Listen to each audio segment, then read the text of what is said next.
Hello and welcome to Cracked Open, a podcast guiding you on your journey to becoming a vessel of unconditional love. And this is your host, Beck Milonis, High Priestess, Channel, and Activator. Join me on this series as I share reflections, insights, and channel transmissions from my journey of walking the initiation path. Each episode is a unique transmission containing supportive frequencies to facilitate the deepest healing, activation, and reconnection with your soul. I invite you to open your mind and set the intention to receive this episode into your heart space. Let's go. Welcome back, beautiful souls, to another episode of Cracked Open, a podcast guiding you to becoming a vessel of unconditional love. Today, I'm going to jump on and talk about self-love. What is self-love? How do we embody self-love? What isn't self-love? What do people think self-love is? But really, it's not that at all, right? I'm going to share with you some of the things that have come up on my journey to embodying more radical self-love, self-compassion, self-forgiveness, self-validation, self-trust, self-knowing, all the self things. But before I get started, I want to share something which is really on my heart today because I'm so excited to share this. I have just, as of this morning, released possibly the most potent thing that I have ever channeled. I mentioned last episode, I've been in the process of receiving a set of codes which are here to support soulpreneurs, light workers, star seeds, healers, coaches, whatever you are, psychotherapists, medicine women, medicine men, channelers, psychics, all of it, all of that juicy goodness.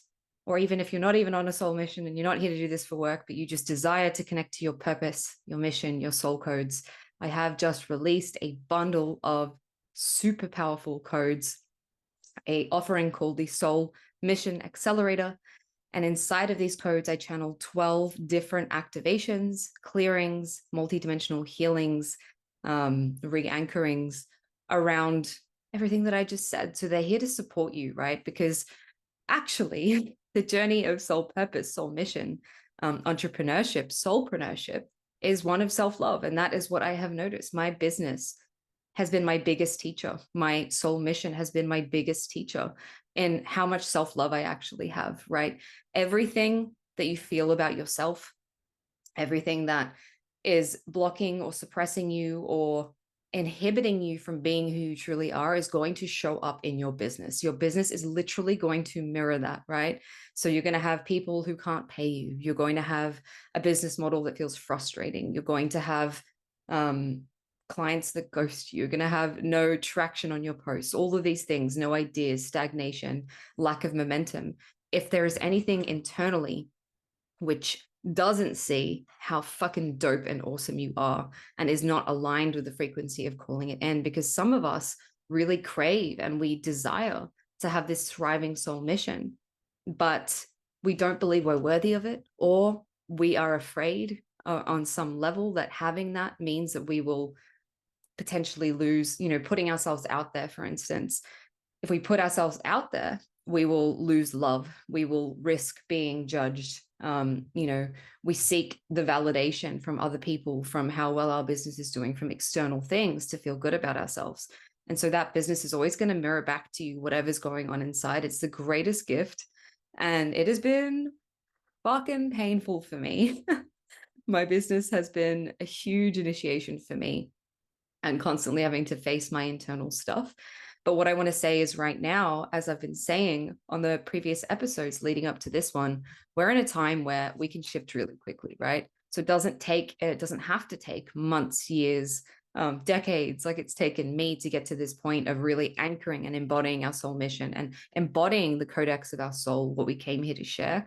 It can happen really quickly if we have the right teachers, guides, resources. So what this bundle is it's a series of activations, but it's more like a toolbox to have for when this stuff is coming up, right? So there are various different activations, and all of these are things personally that I've gone through, but also things that my clients come to me for. So I actually had to receive all of these myself to clear out the remnants of any of those wounds within me or any of those old karmic templates playing out. Because when with the soul purpose, right, it's going to bring all your soul baggage into it, right? So any times where you showed up and it was painful to share your gifts, or any times where people judged you for being a witch, or any times where as a child you felt unseen, abandoned, any of that stuff, any issues you have around the universe and trusting that you're so supported. So these activations are tailored to anchor into the deepest root, the core of what that frequency is, and dissolve it at the core. Because some of us have been doing this work for so long. We're really self-aware. We do the shadow work. We do the deep diving. And it's like, fuck, I've been working on this wound for so long, and I just don't feel like the evidence in my reality is supporting that, right? So this is going to help you to have some really powerful shifts. I'm super excited. And there is a offering of $44 off for the bundle if you're interested in purchasing all of them together. It's really affordable considering this is the work that I do one-to-one with clients. Really big shifts are available for you. So I will put the code for that. It'll be cracked open, all capital letters, down in the show notes for you to get $44 off as a thank you for listening to me ranting on here every day. And if you think these activations on the podcast are powerful and you're getting a lot, imagine what is possible when you intentionally connect to my energy and I put you in a space, right, guys? So, I mean, it's no fucking brainer. Each activation is like $44, something like that. And they're super powerful. So it feels so good to share in this way. It's been something that I've had a vision for this for so long. It just hasn't really, the pieces haven't come together yet. So I think now anchoring and embodying this frequency that I have come to reach, now is the time. So excited to share that, guys. All the details will be below. Let's get started in this episode about self-love. Just want to tune in here and see like where to feeling for where to start. So there's a lot out there about self-love, right? About what it takes to embody self-love or what self-love is. When I started this journey, I'd say I've been on this journey since I was about 18, when I started thinking, looking at my life and realizing if something didn't change, I was going to end it. I wanted to end it all because it was like, I can't keep doing this. And for me, and I've spoken about this before, so I won't go into detail, but for me, the process of calling in love, so in the form of a relationship, a partner, has always been my driver. The process to feel and embody more love has always been my driver for my own healing journey. And it was actually, I started off as a relationship coach, for those who don't know it about me. And I started that because it took me consistently and constantly attracting emotionally unavailable men who couldn't see me, who couldn't meet me, who were disappointing me, who didn't want to take me seriously, who didn't want to date me, and having my heart broken again and again and again, to recognize there must be a common denominator here. And I must not love myself, right? If this is what I'm calling into my reality, it must mean that on some deep level, I don't love myself, because everything that's showing up is only going to mirror and reflect back to you how you feel about yourself. That is fact, right? You can try and argue it with me, but this universe is simply a mirror. And I say that all the time. And it's a gift to be able to look at that stuff when it shows up. So for me, self-love was always, the main driver for me to even call in these relationships. It was an invitation for me to have more self-love, and in everything that I was calling in connection, and how I felt about myself. I used to suffer from extreme body dysmorphia. It was so bad that I literally couldn't look in the mirror sometimes without crying. I punished my body. I worked out 3 times a day. Sometimes I lowered my intake of food. I was like monitoring everything. I pushed myself to the point of exhaustion. I had a lot of distortions around sexuality and my sexual energy. And so while I felt I was really embodied in my sexuality and really expressed through this identity of this burlesque performer, this Violet Royale, this liberated woman who didn't give a shit and felt so confident and hot and all the things, it was a facade that was actually protecting me from showing the world who I truly am. This weekend, I've had some really big shifts come in around that fear of being seen and all that I truly am coming up again as I connect in intimacy. I mentioned I've been connecting with someone, it's been bringing up some of this stuff, and I've been asking, or in connection, we've been asking to release certain things. And that was my intention the other night, to release what is it internally that is still preventing me from showing up in my full capacity, in my full love, in not having this fear that who I was, my emotions, my essence, my very being was too much, right? And this is a common theme. You can hear me sharing of this journey on this podcast, of always feeling like I'm too much, always feeling like the love that I have, no one will ever be able to reflect that back to me, right? Like the capacity of love that I have to give, I won't be able to receive that. But the truth is, until we can receive that within ourselves and give ourselves that love, there isn't going to be someone showing up in our reality, right? So the whole journey for calling in a partner, for me, calling in union, calling in a soulmate, all of that stuff really has been a journey about self-love. And we're told that self-love is affirmations and looking yourself in the mirror and telling yourself that you're hot. And I found, it's really funny, I was hysterical. I considered posting it, and then I was like, no one needs to see this. Like, this is, I don't know if people need to see this. I found a video of myself about 5 years ago. I was about 26, so 4 or 5 years ago. When I started this journey and the self-love journey and the manifestation work and the healing work and the coaching stuff, I used to record these little updates on my phone, talking to myself so I could revisit them at a future time. And I was completely wasted in this video. And I was like, babe, I fucking love you. It's actually hilarious. I'm like, you are so pretty. And this is exactly how I sounded, by the way. I'm giving you a full verbatim. This is what it sounded like. You are so hot and pretty. And any guy who like doesn't like you is not worthy of you, right? So I was trying to tell myself, convince myself that I was lovable. And you could see, like, I didn't truly mean it, right? I thought that having self-love meant having these ridiculous high standards that no one was ever able to meet. I thought it meant shutting people out. I thought it meant closing off my heart. I thought it meant just thinking that I was hot because my body image and not thinking that I was attractive was such a core wound for me, which is ridiculous, right? Like, I've really come to love my body in all of her curves and all of her sassy, whatever this is, Mediterranean goddess vibes, curly wild woman hair, right? Coming to accept that this is the body I chose to incarnate in, and I'm dope, and I think that I'm amazing. And if someone else doesn't think that, they're entitled to their opinion, right? But that was not always the truth for me. I had to convince myself. And I thought that I loved myself. I did. I thought I loved myself. Yet anytime someone showed up in my reality who was not capable of meeting me, who rejected me, who abandoned me, I'd take it really personally, and I would make it mean something about me. And things would come up in that process, versions or aspects of myself. I've seen them come up again recently, and my relationship to them is so different. Of, for instance, like something that this is a vulnerable share, something that is a wound that's like continually resurfaced is I had an anxious attachment style and a fear of abandonment, and that would manifest in spiraling obsessive thoughts when I'm dating someone or when I like someone. Constantly be like, are they going to message back? Are they going to choose me? Are they going to abandon me? Fixating, future projecting. A lot of women do this. We meet someone and then we're planning the marriage, right? Within 3 dates. And it's like, or even one date, guys, one fucking date. And you're like, I can see this whole timeline and we're going to get married and have babies. Then we have expectations. And then we show up from those expectations and we get disappointed because we haven't actually given that person an opportunity to show us who they truly are and show us if they're even the person that we want to be with. And then we internalize that and blame ourselves for not being good enough, for not being pretty enough, for not being enough in some way that person hasn't reciprocated the love. When the reality is, maybe that's just that person. Maybe they're just busy. Maybe they're not available right now, right?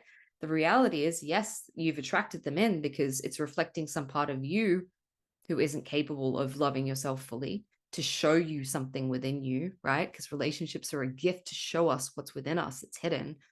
But the reality is we don't have to take that on as truth. And if we truly love ourselves, what that means to me is being able to hold ourselves in that moment when that stuff is coming up, right? So to me, true self-love is the gritty, ugly shadow work that you do when no one else is watching. It's not saying that you're hot. It's not saying I love you 50 million times a day in the mirror. That stuff helps, but it's loving and accepting all the parts of you which you believe I cannot show this part of myself to the world. It's unlovable. It's so embarrassing that I fixate and future project and spiral into these thoughts. And it's so embarrassing that this is still happening, that I'm sitting there by the phone waiting for a fucking text, right? It's so, I'm more healed than that. I'm more evolved than that. Why is this still happening, right? In that moment, when that behavior or that old pattern is surfacing, it's your little girl or your little boy saying, hey, I don't feel safe. I don't feel secure in myself. I don't feel loved. I need you to love me. They're seeking that love from someone outside of themselves because they do not trust you to be able to see them in that. And so they're like testing your love essentially. How much, this is something that my little girl used to do all the time in connections. I'm going to act as unlovable as possible to push this person away. So then I can prove to myself, it's true, I'm unlovable, right? And we do this with ourselves. I'm going to have all this old stuff come up, all these past anxieties or fears or whatever it is to show you how unlovable I am and why we need to stay safe, which is just a roadblock. It's just an illusion to keep us separate and keep us safe. And like I said, over the weekend, I've really been clearing this. Like I was saying, God, like, please help me to let this love into my life and to not be afraid to be so vulnerable and to be so bare with no expectation of like, this is what I'm moving through. This is who I am. This is my frequency. This is my truth. If you cannot accept that, I'm not specifically speaking about like the context of relationships, but I'm talking about clients, people who listen to your content or consume your content, your family members, your coworkers, whatever it is. If you're not capable of mirroring back to me who I truly am and accepting me, then that's on you, right? It's got nothing to do with me. It's your framework for looking at the world is one of someone who doesn't love and accept themselves. So why am I going to take that on as my truth, right? Rather than how I feel and I choose to feel about myself. Because when those unlovable things about us that is so hard to look at, so needy, so embarrassing, so dark, so like, fuck, this is too much for me to hold. Who is ever going to love me in this? We have to love ourselves in that. That to me is what self-love is. It's being able to hold and integrate and bring those parts of us back to wholeness. So it's a constant journey. It's not this like one time quick fix, do this so you can then receive love. It's not this like, I'm going to embody self-love so I can make more money. I spoke about this in the most recent episode with Lion Golban. It's a beautiful transmission about what it means to become love. So definitely go listen to that if this is resonating. But it's about, I lost my train of thought.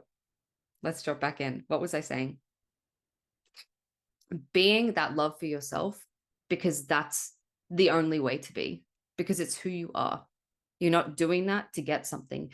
You're not loving yourself with the ulterior motive of loving myself is going to call in a partner, right? This is my truth. This is what I'm sharing with you for so long. My journey to self-love, for so long, my journey to self-love was about, I'm going to love myself. So then I call in someone who loves me, right? Which is ridiculous. It's like, I am going to love myself. So then I can call in someone to mirror back the love that I already am and have within me. The reality is you don't need that person. You don't need that experience. Listen to the Inner Lover episode, which I think is 2 episodes back, where I deep dive into this to have that experience of love, because that's what we are at our core, right? And so you can feel so whole, so happy, so content, exactly where you are in your life, no matter what you're going through. If you can hold and love yourself through whatever it is that's coming up, and hold those parts of you who are afraid, hold those parts of you who feel like they're too much, and just keep, sometimes this is a process of continuously reminding yourself, I see you, I love you, I've got you. I know that it's frustrating that this is unhealed still, and I thought that we were further and better than this, or whatever it is that comes up in that process. But you're okay to be here. It's okay that we still have these tendencies. It's okay that you still freak out, right? Because it's a defense mechanism for many of us. These things are a defense mechanism from the times when we've let love in and it's hurt us. We've lost the love that we had.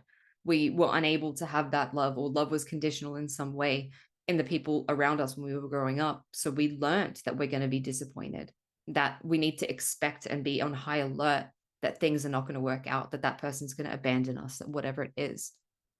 And self-love is being able to see those parts coming up and reminding them, you're okay, you're safe, I love you, I've got you, no matter what fucking happens, I've got you, right?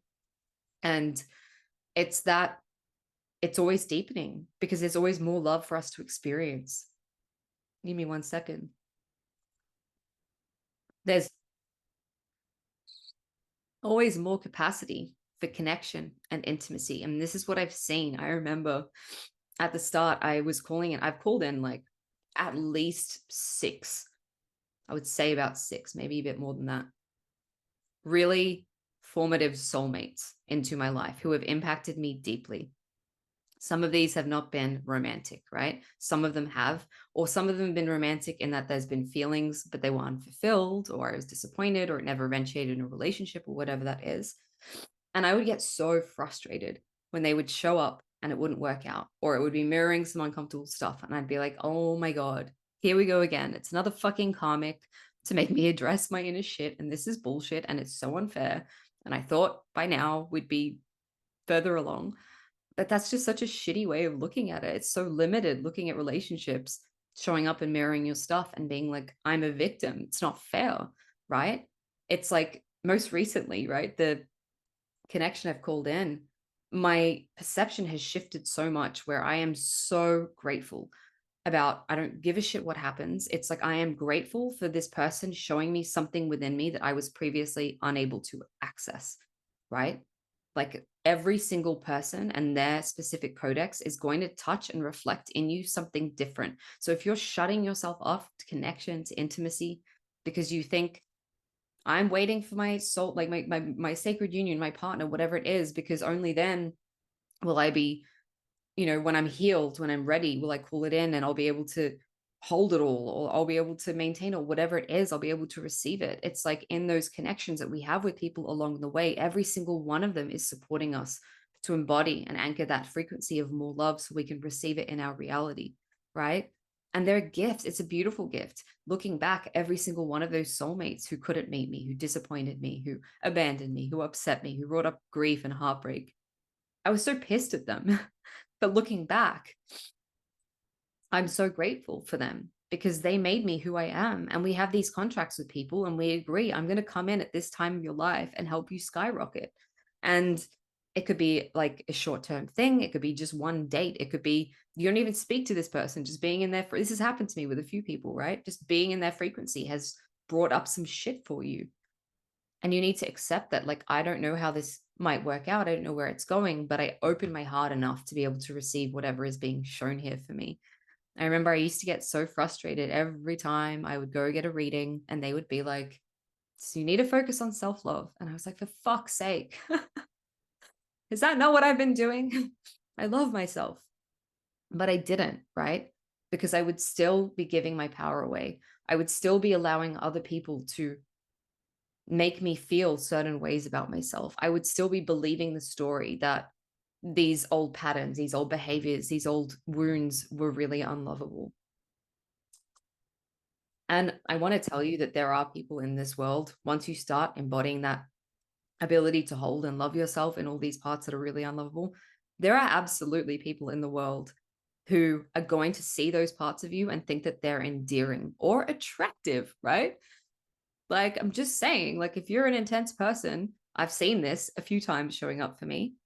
There are people out there super fucking attracted to intensity, to complexity, to emotion, to darkness, to, right? I remember I had one soulmate and he was literally at home before he met me saying, I'm so intense and dark and crazy and all these things. And I don't know if I'm ever going to find someone that can relate to me or that has that similar flavor, right?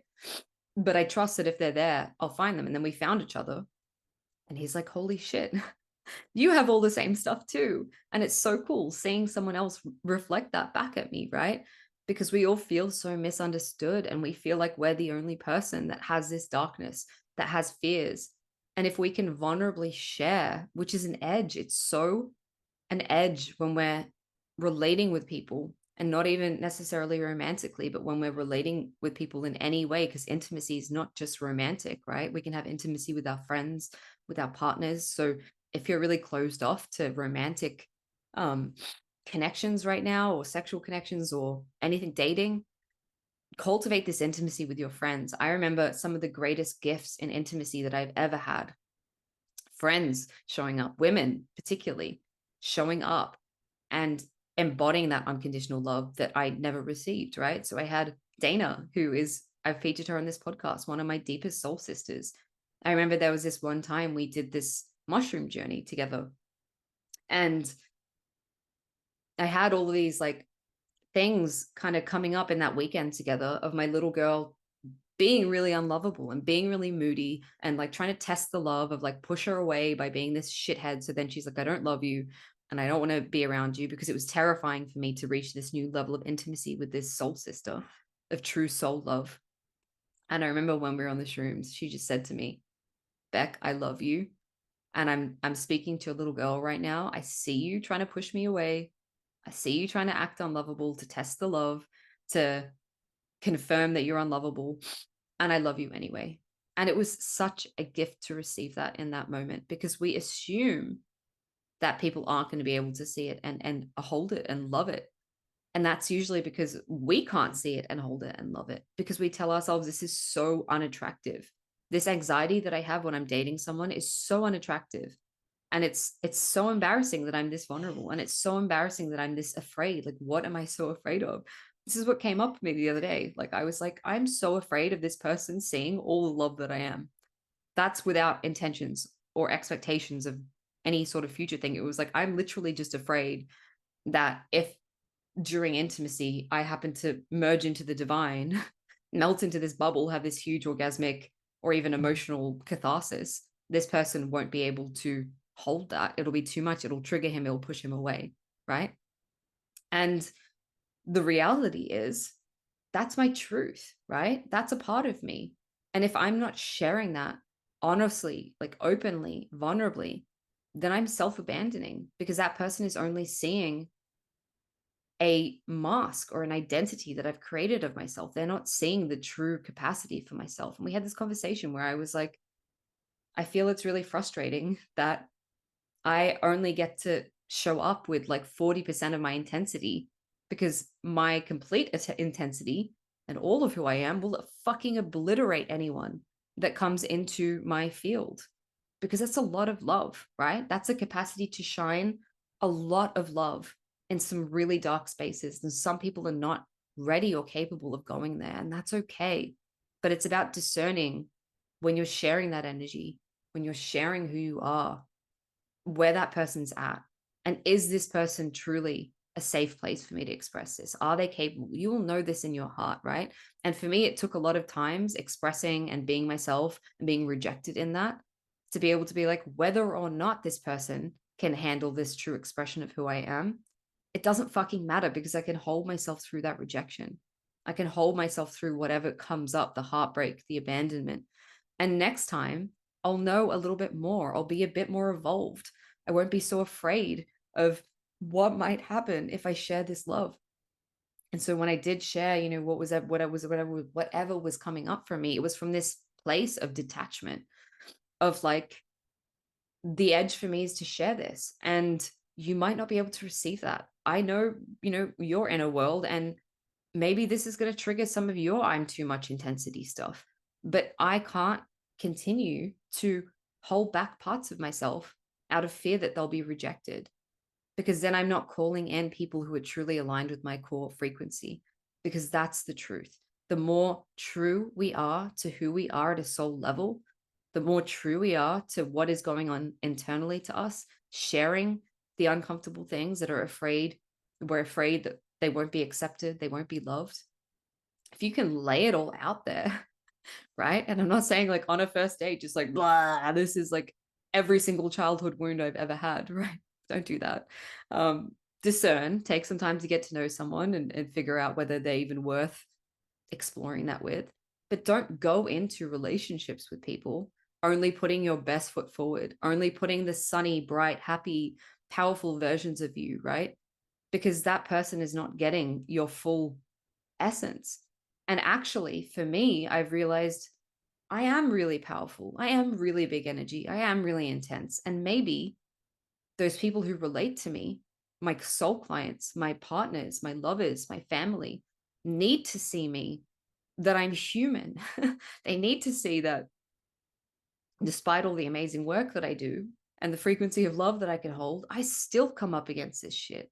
I still get afraid of like, fuck, if I share this, they might leave me. I still feel those edges. I still feel afraid of my heart getting broken. I'm afraid that there's too much love that wants to move through me and it might fucking obliterate me, which is ridiculous. It's such a irrational fear that I have of like, oh my God, I can't possibly let this love into my life. I cannot possibly. This is something that's been coming up for me for years of like any time I call anyone in, there's this fear that surfaces of like deep heartbreak and terror of what would happen if I actually allowed myself to be loved. Because actually allowing myself to be loved is a disillusion. It's a dissolving, it's obliteration of my ego, of all those stories. My identity is someone who's too much, who's too unlovable, who's too moody, who's too dramatic, who's too dark, who's too, oh, it's just unbearable. How could someone possibly want to be with me? Which is fucking stupid, guys. It's just dumb. And the reality is, we think that we need to protect ourselves with all these boundaries and standards and self-worth and all of these things. And yes, of course, embody self-worth, embody self-love. Like, don't put up with shit. Walk away if something is not serving you. Have love for yourself and don't self-abandon. That stuff is so important. But actually, the best protection mechanism that you can have is love. Because if you're resonating at the frequency of love for yourself, the reality is you're not going to call in people into your reality who don't love you. It's just not fucking possible. You cannot call into your reality people who reject you if you're resonating at the frequency of unshakable self-love.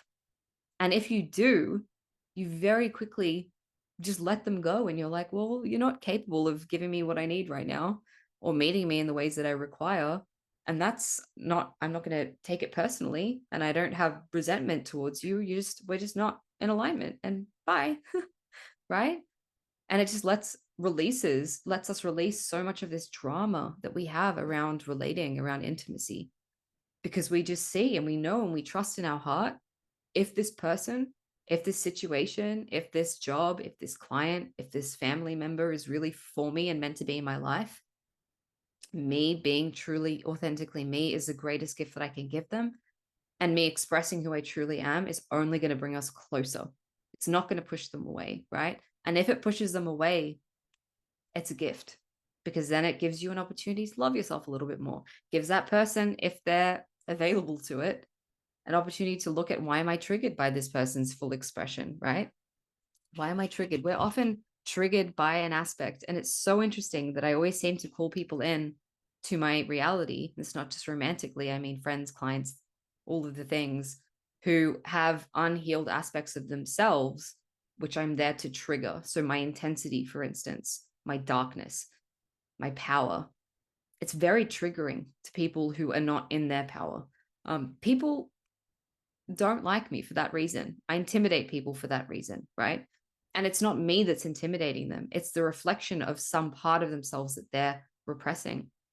I remember I had this conversation with one of my friends at the spa once, and I was sharing with her this dream that I had around being fisted by a woman, and I really enjoyed it.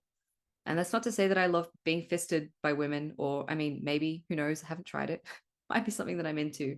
It was more the frequency behind that. And I was like, wow, having this really like interesting thing happening in my dreams. And that's kind of cool and interesting. And let's see what that means.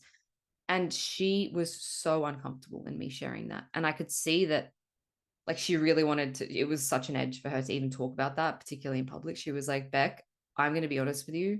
This is a lot. You need to like chill out, right? And I could see that it's her own sexual repression, the places where she's repressing that power, because I see in her there's this powerful fucking sex tantric goddess witch womb healer something in there around really reclaiming that sexual energy. And me being in that energy was triggering something that she wasn't claiming, right? So we can't take those projections on as our own.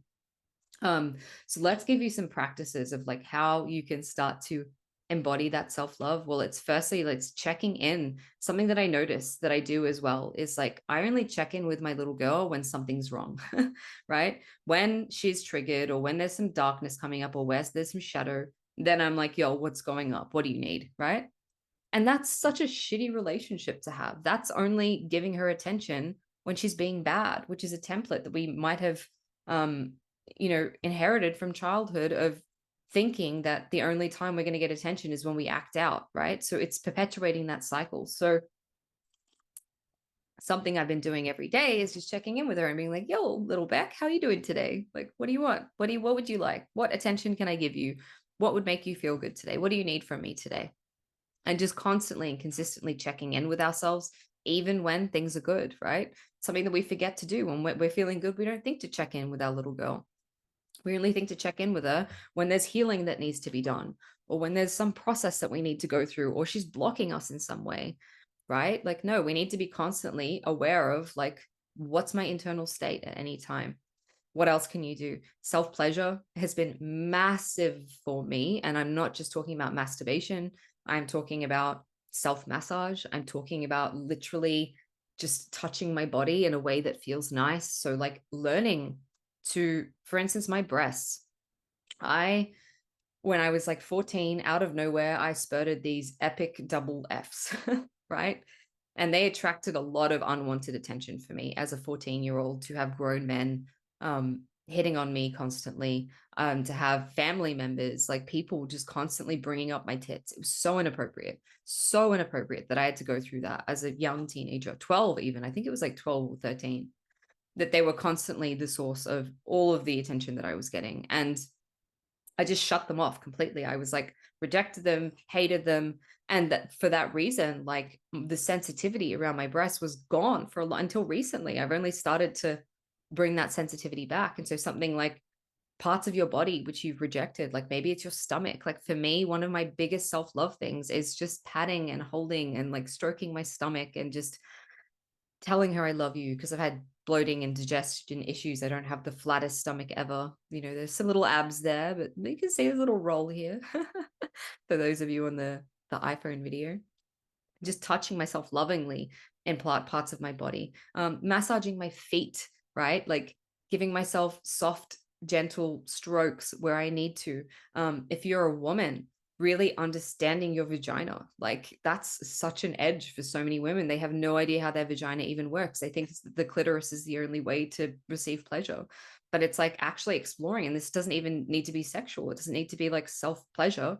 It could just be like, I'm just having a feel, understanding how it works, understanding how it functions, understanding what kind of touch I like, what brings me pleasure, what feels good, right?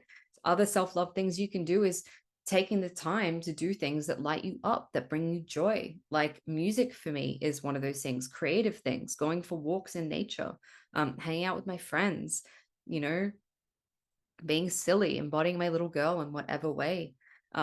Another really big exercise that you can do for self-love is actually relating with people, right? Like it's crazy, but what better to bring up all of your places that you don't love yourself than the mirror of another person, right? So not shutting down to connection or being limited in, I'm only open to calling in this, because it might surprise you guys. What I'm seeing, like you might be calling in one thing and it's fucking completely surprising how what actually unfolds, right? So actually allowing yourself to get close to people, sharing with people how you feel. One of the biggest acts of self-love that we can do is being honest with ourselves, being honest with how we truly feel and sharing that without the expectation that it will be received a certain way. Mirror work is really powerful. And this was really challenging for me at the start. Like I literally, like I said, couldn't even look in the mirror without crying. But doing eye gazing in the mirror, so you hold your focus on one of your eyes and you sit in front of the mirror and you set a timer for like 15 minutes and you just watch all the judgments come up about your body, about your face, about who you are. You can talk to yourself. So, I would sit there and I would be like, I see you. I see your power. I see your beauty. I see your feminine curves. I see that spark of life within you, whatever it is, whatever you have wounding around. Talk to that part of your body. Talk to that part of yourself. I see you, little girl. I see you, unlovable shadow. I see the darkness in you. I see all of it. And say, I see you. I see you. I see you. Because for most of us, we are so afraid that we're not seen, that no one is capable of seeing us. So we need to see ourselves. Holding ourselves in a process when we're going through something, being self-responsible for our emotions. Like the number of weeks, days, months I have spent in bed, literally holding and hugging myself.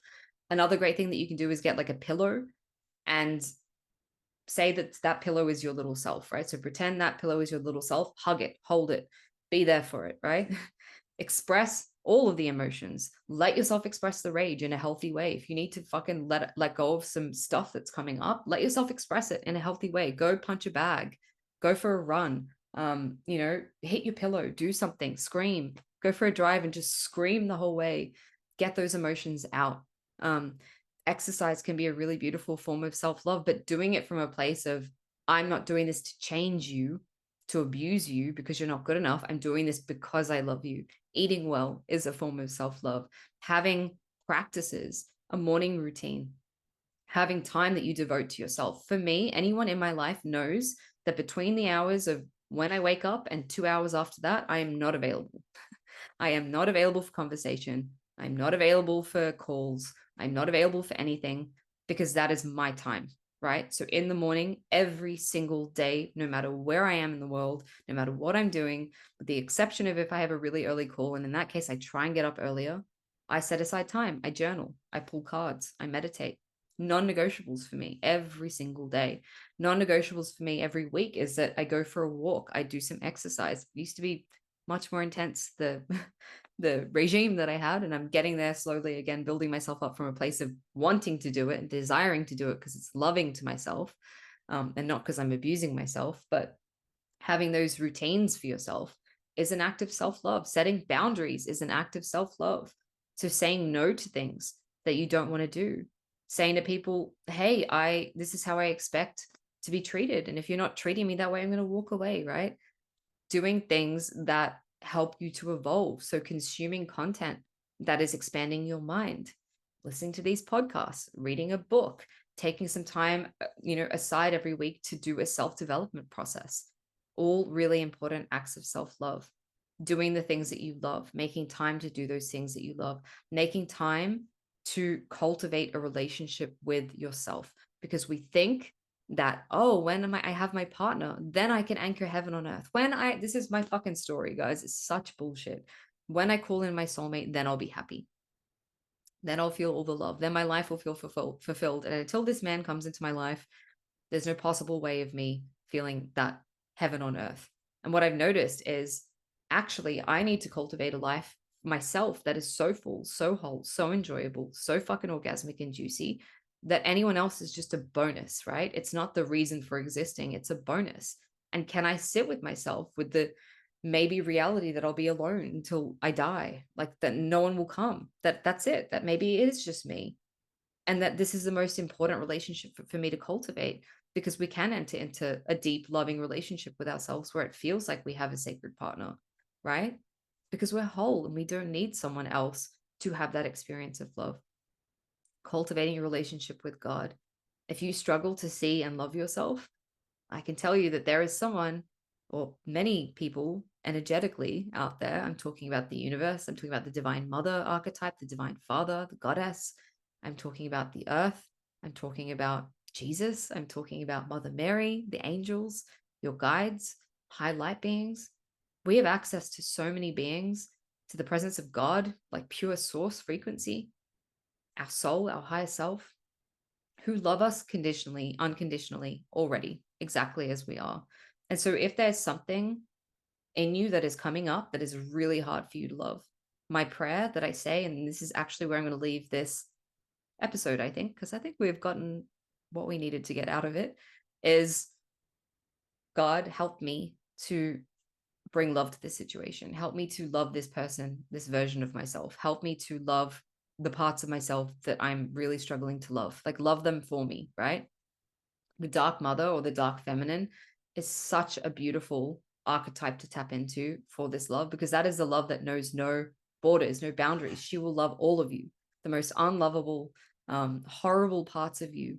She is capable of seeing and holding and loving you in them, and it's not too much for her.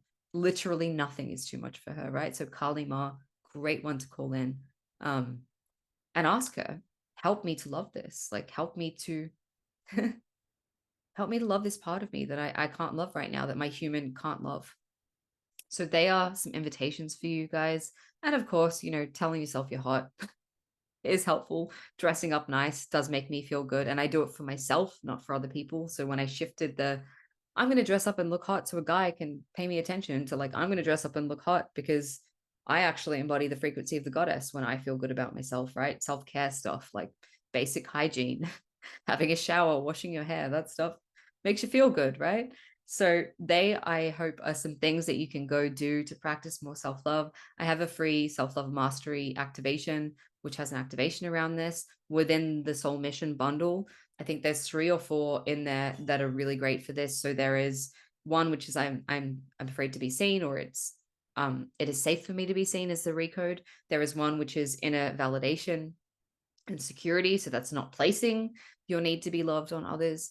There's a few of them. You'll see when you go to the activations, there's 3 or 4 of them in there that are specifically for more self-love. So go check them out. And as a bonus, when you buy the bundle, you'll also get the mother wound activation, which is a huge source for many of us of why we don't love ourselves. So check that out, guys. All the details will be below. Thank you so much for listening. Let me know if this resonates. Leave me a comment, leave me a rating, a review on Apple Podcasts. Share this with someone that needs to hear this today. And if you don't love you, please know and please feel when I say I love you at the end of this episode, I really do. There's such a big outpouring of love from me to you for listening to me, for finding me, for trusting yourself to be here, receiving this. I love you for seeing me. I love you for being in my life in this small way. So I see you. I love you. I truly do. And until next time, beautiful soul, I love you. Thank you for listening to another episode of Cracked Open. Don't forget to hit subscribe and share with a friend if this episode has served you in any way. For more information about the work that I do, or to get in touch with me, read the show notes or head to beckmylonas.com. Until next time, beautiful soul.